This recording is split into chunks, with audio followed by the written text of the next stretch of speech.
I'm Dylan Black. You know what? They are a shelter, a soup kitchen. They are supportive housing. There's so much more than all of that combined. Joining us right now from the Shepherds of Good Hope, it's Deirdre Freiheit, and the president and CEO, as a matter of fact, of Shepherds of Good Hope. Good to have you here. Thanks for having me. Busy time of year, I bet. Super busy.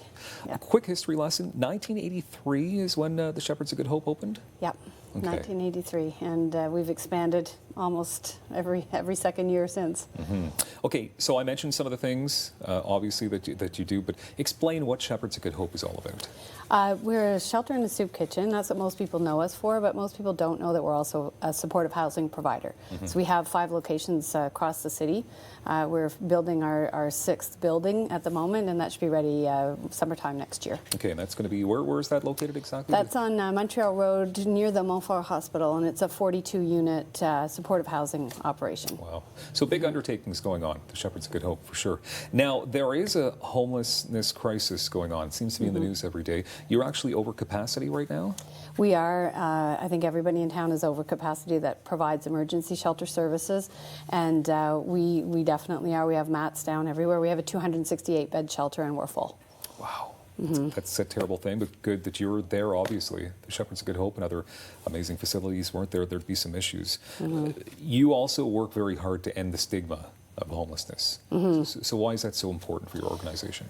I think it's something everybody can do and everybody should do. People who are homeless get judged left, right, and center, and there's some pretty horrible words that are aimed at people who are homeless. It's sort of, pull up your bootstraps so you can do better, get a job, that kind of stuff.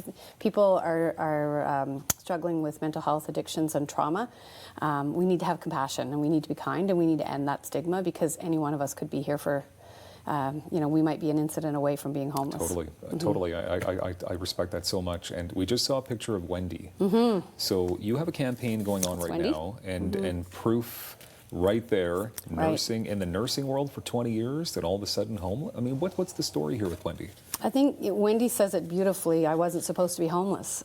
She was a nurse for 20 years. She was a professional, contributing to society, getting a paycheck just like you and I. And she unfortunately had a very bad relationship that was abusive, and she turned to alcohol to mask some of her trauma from that abuse, and she wound up homeless, and she has been homeless and ended up at Shepherds of Good Hope about this time last year. Okay. So what is the campaign that you have going on right now? Because there's an envelope. Yep, there's an envelope. This is what we sent out for our fundraising campaign for this Christmas season, just to let people know that, it could happen to any one of us being homeless. Wendy likes to cook, so one of the things we've asked people when they're sending in their donations to us is to also send in a recipe. So if you have a favorite recipe, I'll leave one behind for you, Dylan. Yeah. You can send it in. Nice. And this is just basically to let Wendy know that she's thought of, and everybody else who's homeless in the shelter as well at Christmas time. Okay, that obviously must mean so much to have the people that are staying there. Yeah. To see that community, they're reaching out. They remember them. It's not like they're still people. Yeah, and I think often it's easy, there are people who are on the streets and you see them and we walk past them and we don't really see them. So, part of our job is to make sure that we see people for who they are, and that we understand that they're in unfortunate circumstances, and that we all can do something to help. Sending in a recipe, sending in a donation, sending in an in-kind donation, those are the kinds of things that we can do to help people get back on their feet and get into housing again, which is really the ultimate goal. Mm-hmm. So obviously you're here, you'd like to raise some funds over the holiday season. Right.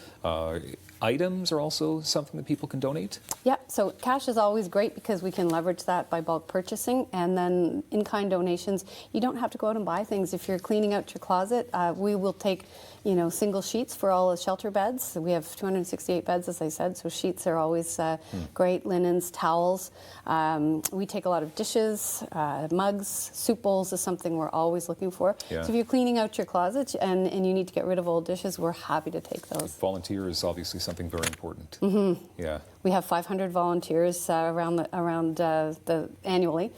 This time of the year, it swells to about 1,000 because we have a lot of groups coming in. So we have a lot of support from the city, but we couldn't operate without our volunteers. Okay, and I know as well that people can request presentations from the Shepherds of Good Hope. You can come out to schools, community places, and just tell them what you're all about. And I just think it's an important thing that you're doing here, obviously, and we appreciate your time here. Thank you so much. Thank you, Wendy, as well. My goodness. Well, hopefully she'll be housed soon. Good. Have a good day. Thank you for having me.